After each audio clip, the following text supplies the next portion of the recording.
وَلَقَدْ يَسَّرْنَا الْقُرْآنَ لِلذِّكْرِ فَهَلْ مِن مُّدَّكِرٍ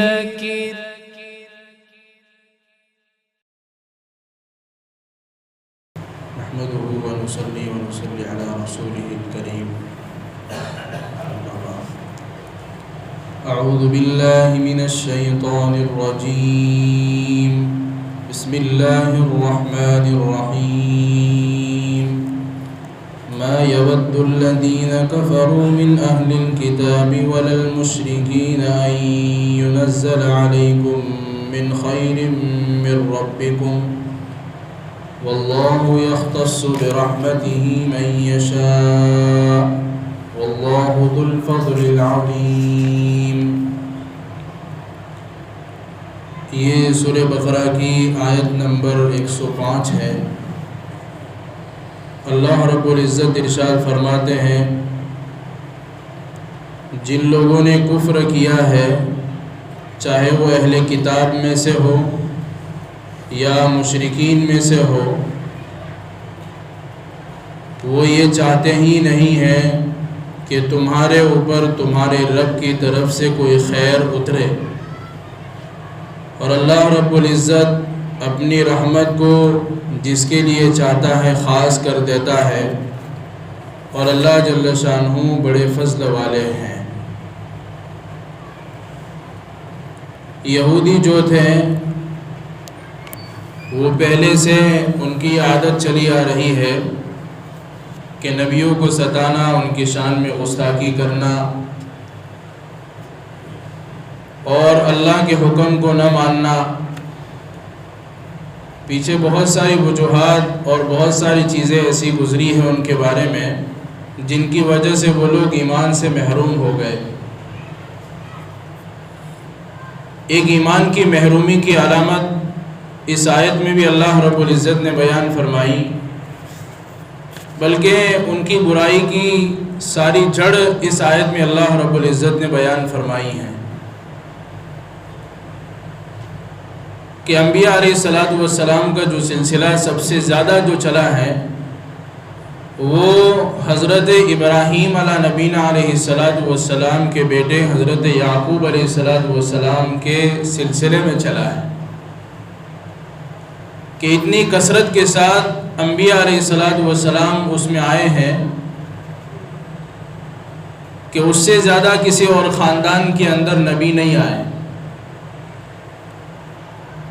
جن کو بنی اسرائیل کہا جاتا ہے، کیونکہ یعقوب علیہ السلام کا دوسرا نام اسرائیل تھا، اسی لیے ان کی جو ماننے والے ہیں اور ان کی جو قوم ہے ان کو بنی اسرائیل کہا جاتا ہے. اسی میں یہ نبی آئے اور یہودیوں کا تعلق بھی بنی اسرائیل کے ساتھ تھا، یعنی حضرت موسیٰ علیہ السلام اور اس کے بعد جتنے بھی نبی آئے ان یہودیوں نے تورات پڑھی ہوئی تھی، ان کو معلوم تھا کہ ایک نبی آنے والے ہیں، اور ساری نشانیاں تورات کے اندر اللہ کے نبی علیہ السلام کی موجود تھی. تو ان کا یہ خیال تھا کہ یہ آخری جو نبی آنے والے ہیں وہ بھی ہمارے خاندان میں سے ہی آئیں گے، اس کے علاوہ کسی اور خاندان سے نہیں آئیں گے. لیکن اللہ رب العزت کا فیصلہ وہ فیصلہ ہوتا ہے، بندوں کی چاہت کچھ اور ہوتی ہے، اللہ کی چاہت کچھ اور ہوتی ہے. اللہ رب العزت نے اس خاندان سے ہٹ کر حضرت ابراہیم علیہ السلام کے دوسرے بیٹے حضرت اسماعیل علیہ السلام کے خاندان میں سے اللہ کے نبی علیہ السلام کو بھیجا. وہاں سے ان کا یہ حسد شروع ہوا کہ یہ نبی آخری نبی ہمارے خاندان میں سے کیوں نہیں آئے. اسی وجہ سے یہ لوگ اللہ کے نبی علیہ السلام کی تعلیمات پر یقین نہیں کرتے تھے، مانتے نہیں تھے، اور اللہ کے نبی علیہ السلام کو طرح طرح کی تکلیفیں پہنچاتے تھے، مسلمانوں کو تکلیفیں پہنچاتے تھے.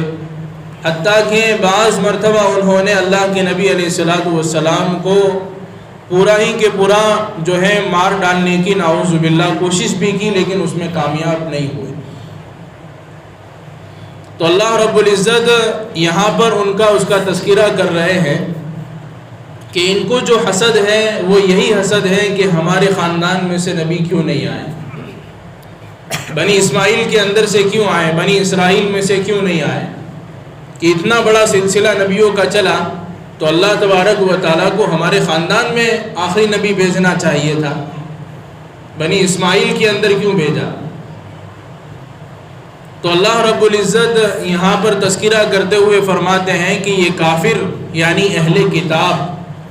کتاب کس کو کہتے ہیں؟ اہل کتاب کا مطلب ہے کتاب والے، یعنی یہودی اور نصارہ۔ یہودی کہتے ہیں حضرت موسیٰ علیہ السلام کے ماننے والوں کو، جو آج کل مشکل سے ایک دو ہوں گے لیکن سارے کے سارے تورات سے پھر چکے ہیں، اور دوسرے نصارہ جو حضرت عیسیٰ علیہ السلام کو ماننے والے ہیں، جن کی کتاب انجیل ہے اور ان کی کتاب تورات ہے، ان کو اہل کتاب کہا جاتا ہے۔ تو اللہ فرماتے ہیں یہ اہل کتاب ہوں یا مشرکین ہوں، یہ چاہتے ہی نہیں ہے کہ تمہارے اوپر اللہ تبارک و تعالیٰ کی طرف سے کوئی خیر کوئی بھلائی نازل ہوئے۔ مشرکین کیوں نہیں چاہتے؟ مشرکین کا دعویٰ یہ تھا کہ اللہ تبارک و تعالیٰ کو اگر نبی بنانا ہی تھا تو مکہ اور مدینہ کی بستی چھوڑ کر کسی ایسی بستی کو چنتے، اور اس بستی کے اندر کسی ایسے انسان کو چنتے جو بہت بڑا سردار مانا جاتا، جو بہت بڑا مالدار مانا جاتا، بہت بڑا عزت دار مانا جاتا، ایسے کو چنتے۔ انہوں نے ایک ایسے آدمی کو چن لیا ہے جس کا کوئی بڑا خاندان بھی نہیں ہے، جس کی کوئی اعلیٰ اولاد بھی نہیں ہے، یعنی اللہ کے نبی علیہ السلام کو نعوذ باللہ مراد لے رہے تھے۔ تو مشرکین بھی یہ نہیں چاہتے اور اہل کتاب بھی یہ نہیں چاہتے ہیں کہ مسلمانوں کے اوپر کوئی خیر اللہ تبارک و تعالیٰ کی طرف سے نازل ہو۔ تو یہ ان کی ایمان کی سب سے بڑی رکاوٹ تھی، حسد، کہ ہمارے خاندان میں سے نبی کیوں نہیں آئے۔ تو اللہ رب العزت یہاں پر ارشاد فرماتے ہیں ان ينزل علیکم من خیر من ربکم، کہ یہ چاہتے ہی نہیں ہیں کہ تمہارے رب کی طرف سے تمہارے اوپر کوئی خیر نازل ہو۔ خیر سے مراد کیا مطلب ہے؟ خیر کا معنی اور خیر کا مطلب یہاں کیا مراد لیا ہے مفسرین نے؟ خیر سے مراد مفسرین نے یہاں پر قرآن کو اور وحی کو مراد لیا ہے، کہ یہ نہیں چاہتے کہ ان کے اوپر قرآن اللہ کی کتاب نازل ہو، ان کے اوپر اللہ کے احکامات نازل ہو، حتیٰ کہ اپنے مذہب کو صحیح ثابت کرنے کے لیے اللہ کے نبی علیہ السلام کی خدمت میں آ کر یوں کہتے تھے کہ ہم تو آپ کے خیر خواہ ہیں، ہم آپ کے بارے میں بھلائی چاہتے ہیں، اور ہم تو یہ چاہتے ہیں کہ آپ کے مذہب پر ہم عمل کریں اور آپ کے مذہب کا اتباع کریں، لیکن آپ کا مذہب اور ہمارے مذہب میں زمین آسمان کا فرق ہے، اور ہمارا مذہب آپ کے مذہب سے بہتر ہے۔ حالانکہ ان کو معلوم تھا کہ یہ جو کتاب نازل ہو رہی ہے وہ بھی حق کتاب ہے، اور جس نبی کے اوپر نازل ہو رہی ہے، جس ذات کے اوپر نازل ہو رہی ہے، وہ نبی بھی برحق نبی ہے، کیونکہ تورات میں انہوں نے ساری نشانیاں دیکھ چکے تھے، اور ہو بہو اسی نشانی کے مطابق اللہ کے نبی علیہ السلام نازل ہوئے۔ لیکن اسی وجہ سے، اپنی انا کی وجہ سے، اور یہ لوگ برداشت نہیں کر سکتے تھے، سہن نہیں کر سکتے تھے، اللہ کے نبی علیہ السلام کی ترقی اور صحابہ کی ترقی ان کی آنکھوں میں چبھتی تھی، اسی وجہ سے یہ لوگ ایمان نہیں لائے۔ پھر آگے اللہ رب العزت نے فرمایا واللہ یختص برحمتہ من یشاء، کہ اللہ تبارک و تعالیٰ اپنی رحمت کو جس کے ساتھ چاہتے ہیں اس کے ساتھ خاص کر دیتے ہیں، اور اللہ تبارک و تعالیٰ بڑے فضل والے ہیں۔ اللہ کا فضل کس کے اوپر نازل ہو جاوے وہ اللہ ہی چاہتا ہے۔ یہاں پر رحمت سے مراد مفسرین نے اللہ کے نبی علیہ السلام اور آپ کی نبوت کو لیا ہے، کہ اللہ تبارک و تعالیٰ اپنی رحمت کو جس کے ساتھ چاہتا ہے خاص کر دیتا ہے۔ یعنی اہل کتاب کو اللہ تبارک و تعالیٰ نے یہ جواب دیا، مشرکین کو اللہ نے یہ جواب دیا کہ تم یہ چاہتے ہو کہ بنی اسرائیل کے اندر سے نبی بھیجا جائے، مشرکین چاہتے ہیں کہ کسی بڑے سردار کو نبی بنایا جائے، تو تمہاری چاہت پر موقوف نہیں ہے رحمت کا نازل کرنا اور نہ کرنا، بلکہ ہم جس کے اوپر چاہیں گے رحمت کو نازل کریں گے۔ تمہارے ارادے سے کچھ نہیں ہوتا ہے۔ تو اللہ تبارک و تعالیٰ نے اللہ کے نبی کو اور اللہ کے نبی علیہ الصلوۃ والسلام کی نبوت کو رحمت سے تعبیر کیا ہے، اور اسی لیے اللہ تبارک و تعالیٰ نے قرآن کریم میں دوسری جگہ پر یوں ارشاد فرمایا وَمَا أَرْسَلْنَاكَ إِلَّا رَحْمَةً لِلْعَالَمِينَ، کہ ہم نے نبی علیہ الصلوۃ والسلام کو تمام جہانوں کے لیے رحمت بنا کر بھیجا ہے۔ یعنی ایک مسلمان کے اوپر، ایک ایمان والے کے اوپر اس سے بڑی رحمت اللہ کی کوئی ہو ہی نہیں سکتی کہ اللہ کے نبی علیہ الصلوۃ والسلام کی وہ امت کے اندر داخل ہے اور اللہ کے نبی علیہ الصلوۃ والسلام کو ماننے والا ہے۔ اس سے بڑی رحمت کوئی نہیں ہو سکتی۔ تھوڑی دیر کے لیے آدمی غور کرے اور تھوڑی دیر کے لیے سوچے کہ اگر اللہ کے نبی نہ آتے اور آپ کی نبوت نہ ہوتی، آپ کی تعلیمات نہ ہوتی، تو میری اور آپ کی زندگی کیسے گزرتی؟ ایک جانور جس طرح زندگی گزارتا ہے، جس کے لیے کوئی تعلیمات نہیں ہوتی، اس کا اٹھنا، اس کا بیٹھنا، اس کا چلنا، اس کا کھانا، اس کا پینا، اس کی رہن سہن، اس کا بولنا، جو بھی کچھ ہے اس کی حرکت اور اس کا پوری 24 گھنٹے کی زندگی ایک ایسی گزرتی ہے کہ اس کے لیے کوئی قانون نہیں ہے، اس کے لیے کوئی شریعت نہیں ہے، اس کے لیے کوئی پابندی نہیں ہے کہ اس طرح کھانا چاہیے، یہ کھانا چاہیے، یہ نہیں کھانا چاہیے، اس طرح کا لباس پہننا چاہیے، اس طرح کا لباس نہیں پہننا چاہیے۔ جانور اپنی زندگی گزارتا ہے، لیکن انسانوں کو اللہ رب العزت نے ان کے اوپر احسان کا اور کرم کا اور فضل کا اور رحمت کا معاملہ یہ فرمایا کہ ان پر نبی کو اتارا۔ یہ نبی کا اترنا ہمارے اوپر ایک بہت بڑی رحمت ہے۔ ہمیں اللہ رب العزت کا اس پر شکر ادا کرنا چاہیے، احسان ماننا چاہیے، فضل ماننا چاہیے کہ ہمیں اللہ کے نبی علیہ الصلوۃ والسلام کی امت میں داخل فرمایا۔ یہ ہمارے اوپر بہت بڑی رحمت ہے۔ آپ کی تعلیمات ہمارے لیے بہت بڑی رحمت ہے کہ قرآن کریم کے اندر اللہ کے نبی علیہ الصلوۃ والسلام کی فضیلت بیان فرمائی، اور احادیث جو اللہ کے نبی علیہ الصلوۃ والسلام نے بیان فرمائی، جس کو تعلیمات نبوی کہا جاتا ہے، یہ تعلیمات نبوی ہماری ہر طرح کی رہنمائی کرتی ہے، ہر طرح کے اعتبار سے رہنمائی کرتی ہے۔ اگر یہ تعلیمات نبوی نہ ہوتی تو ہم کو دین کے اعتبار سے کوئی رہنمائی نہیں ملتی،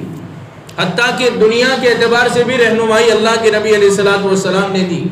تجارت کے اصول بیان فرمائے، رہن سہن کے اصول بیان فرمائے، گھر والوں کے ساتھ کیسے رہنا یہ بھی بتایا۔ اگر یہ ساری چیزیں اللہ کے نبی نے نہ بتائی ہوتی اور اللہ کے نبی دنیا میں نہ آتے تو میری اور آپ کی زندگی کیسے گزر سکتی؟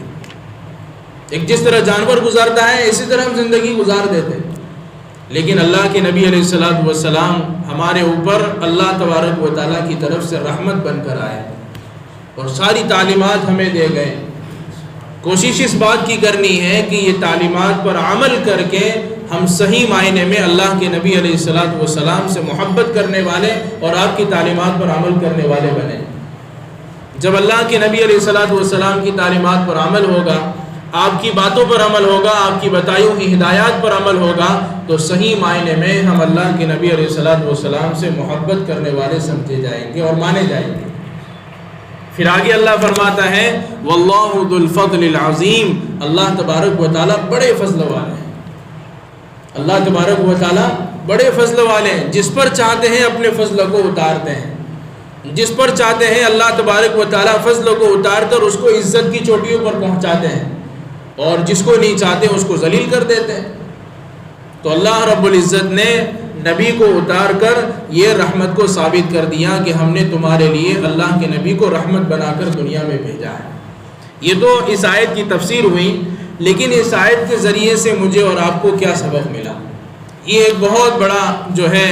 ہمیں سمجھنے کی ضرورت ہے کہ اس آیت کے ذریعے سے سبق کیا ملا۔ اس آیت کے ذریعے سے ہم سب کو، ایمان والوں کو، یہ سبق ملا، اور قرآن ہم سے یوں کہتا ہے کہ جو حسد ہے وہ اتنی بری چیز ہے، اتنی گندی چیز ہے کہ دنیا کے اعتبار سے بھی نقصان دہ ہے اور دین کے اعتبار سے بھی نقصان دہ ہے۔ حسد کس کو کہتے ہیں؟ حسد اس کو کہتے ہیں کہ آدمی سامنے والے آدمی کو دیکھ کر یہ خیال کریں کہ اس کے اوپر اللہ نے جو نعمت دی ہے وہ نعمت اس کے پاس سے چھن جاوے، میرے پاس آ جاوے۔ ایک تو یہ، اور دوسرا حسد کا مطلب یہ بھی ہے کہ یہ نعمت جو اللہ نے اس کو دی ہے میرے پاس آوے یا نہ آوے لیکن اس کے پاس نہ رہے، جس کو ہماری زبان میں جلن کہتے ہیں۔ یہ حسد اتنی بری چیز ہے کہ دنیا کے اعتبار سے بھی خطرناک ہے اور دین کے اعتبار سے بھی خطرناک ہے، کہ آدمی کسی کے بارے میں مال میں حسد کرے کہ اس کو اللہ نے مال دیا ہے،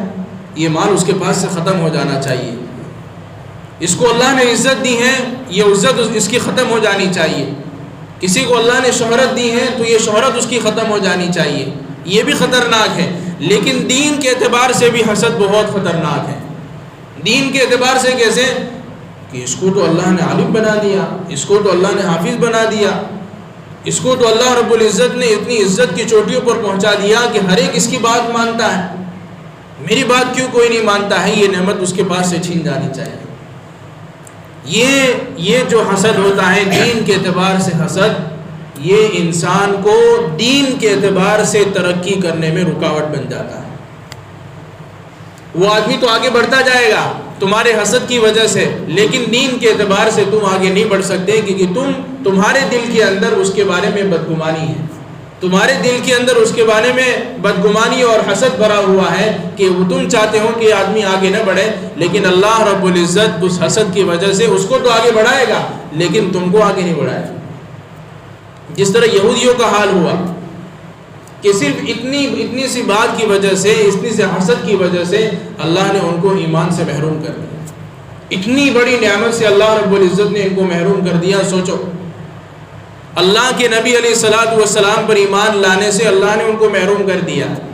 اللہ پر تو ان کا ایمان تھا، آخرت پر ان کا ایمان تھا، لیکن اللہ کے نبی علیہ الصلوۃ والسلام پر ان کا ایمان نہیں تھا، صرف یہ حسد کی وجہ سے۔ تو یہ ایک بہت بڑا پیغام اور ایک بہت بڑا سبب اس آیت کے ذریعے سے ہم کو یہ ملا کہ یہ جو حسد ہے ایک بہت بڑی بیماری ہے۔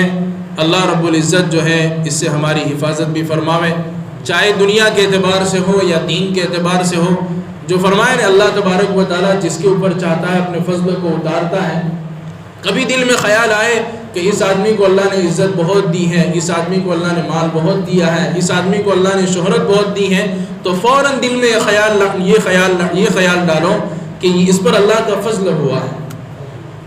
اس پر اللہ کا کیا ہوا ہے؟ فضل ہوا ہے۔ اللہ نے چاہا تو اس کو دیا ہے، یہ اس کی اپنی محنت کی وجہ سے نہیں ہے، اس کی اپنی جو ہے مصنوعات کی وجہ سے، اپنی ہاتھ کی کمائی کی وجہ سے نہیں، بلکہ اللہ نے چاہا تو اس کے اوپر فضل ہوا، اور اللہ نہیں چاہتا تو اس کے اوپر فضل نہیں ہوتا۔ تو فوراً یہ دل میں خیال آئے گا تو انشاءاللہ وہ چیزیں اور حسد کی ساری چیزیں ہمارے دل سے نکل جائے گی۔ اللہ تبارک و تعالیٰ اس بیماری سے ہماری پوری حفاظت فرمائے اور کہنے سننے زیادہ عمل کرنے کی توفیق عطا فرمائے۔